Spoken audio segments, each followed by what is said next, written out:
Gilda stood to attention. Along the row of warriors stalked with the impressive figure of Captain Ripper. One of the Griffophobia-born griffins had violent-sounding names, which marked out as one from Equestria elsewhere and even more.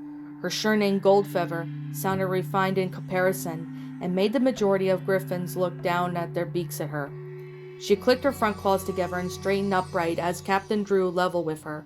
For a moment it looked as if though he was going to just let her go past, but he stopped and fixed her with the imperious gold eye. Underling Goldfeather. She tried not to let her claws grip at the dirt at the tile, but of course, griffins were so wedded that their status and ranks were sickening. At least the ponies had more subtle and had the citizens who actively flouted ideas of class. Try mentioning a classless regiment to a griffin, and you'll find yourself looking down at your own windpipe on the floor. "Sir," she said diligently, "you accounted yourself well today." "Thank you, sir." "Keep it up and you'll soon be a subordinate instead of an underling." "Thank you, sir." Captain Ripper nodded. One not to waste the words or actions, he had made his undermeaning clear. Both Gilda and those around her knew it. She had antipathy radiate towards her from the underlings. She was one of the few Equestria-born griffins in the Claw Army that no one had ever let her forget. She kept her gaze forward as the captain moved off down the row of surviving warriors like a hunting lion weak members of a herd bring down. She didn't let herself show any outward sign of her inner turmoil, though her insides twisted with guilt, anger, and confusion at her own actions. She had pushed aside memories for the final air fight, although the snatches of images warmed into her head anyway, her hind hooves bucking towards her face, one frantically beating a wing, a thin trail of blood ribboning out behind them, as she and Rainbow Dash locked together with the last headlong descent, clouds in her mouth and the eyes as she plunged through them, claws wet with blood. Why couldn't Dash have just left when she had told her to? She was so stupidly stubborn. Once upon a time, that made her one of the greatest rival and friend ever. Gilda even tried harder not to think about those memories either. One kick of her powerful hind paw and changed everything. Hooves versus claws. No contest, really. Why the hell would Dash just flown away while there was still time? Why had she forced Gilda to make choices that haunted her even now? Even when she should have been basking in her own perceived success. Someone had leaned in close from the rank behind hers. "Don't think of the captain's pretty words mean you are anything special, pony lover." Gilda didn't react, which apparently goaded the speaker to continue. "You might have caught his eye, but you better not make the rest of us look bad by sucking up to him, or you'll be sorry." "I'm already sorry," she thought grimly.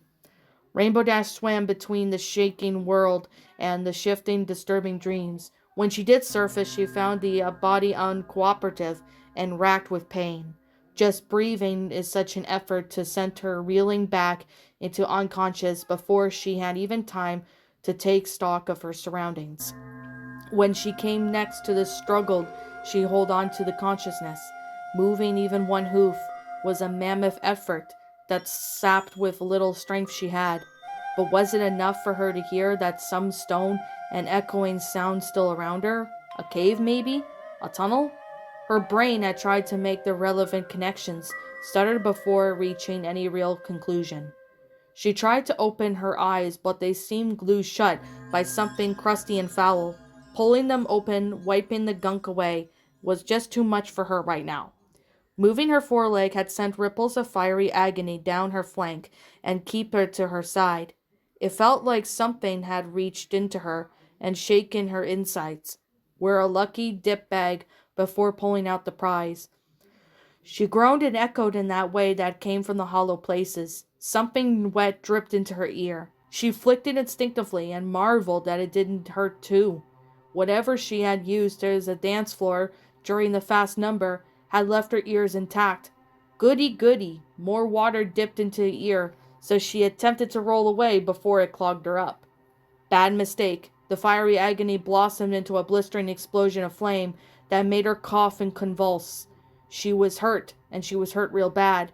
She tried to remember how long it happened and came up with the confrontation by wall, fitting a pose of big-ass griffins, and being grabbed bodily by as Glida bore down her into the clouds, smash her against the ground far below. Glida betrayal cut through the morass of jumbled thoughts and feelings. Had their friendship really been mean to little to her? Glida tried to just kill her, thinking everything was so real. Glida had always watched Rainbow Dashes back in school. They'd always been inseparable and loyal to fault. How they had gone from that to this?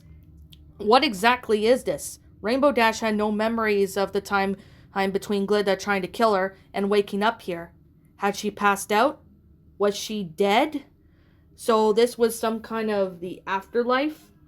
She sucked in the cold, damp air into her lungs and fought against the churning shadows against her vision. She had to think clearly. She had to get up and figure out what was going on. Her friends needed her. Twilight, Applejack, Rarity, Pinkie Pie, and Fluttershy. Not to mention Princess Celestia and Luna, plus all the other ponies holed up in the castle. She had to find out if they were okay and to make sure the griffins hadn't broke the lines through the post. She had to make sure the whole shenbang hadn't fallen into nothing because of her. She had to stay awake. Eventually, however, the shadows overtook her, and she fell noisily into the darkness again. What's up, my pretties? It's the Lion Queen here. I want to appreciate you all for tuning into this video, and I do appreciate you guys supporting my video by giving this video likes and stuff.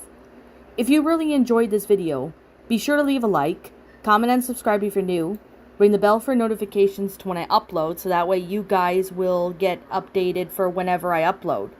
If you want to follow me on Twitter or DeviantArt, feel free to leave a follow on those if you are interested in following me on those socials. If you want to support my backup channel, known as Miss Dark Shigo, feel free to subscribe to it, as a link to that will also be in the About page section. And with that being said, and that being the case, thank you so much for watching, my pretties, and as always, please, stay pretty.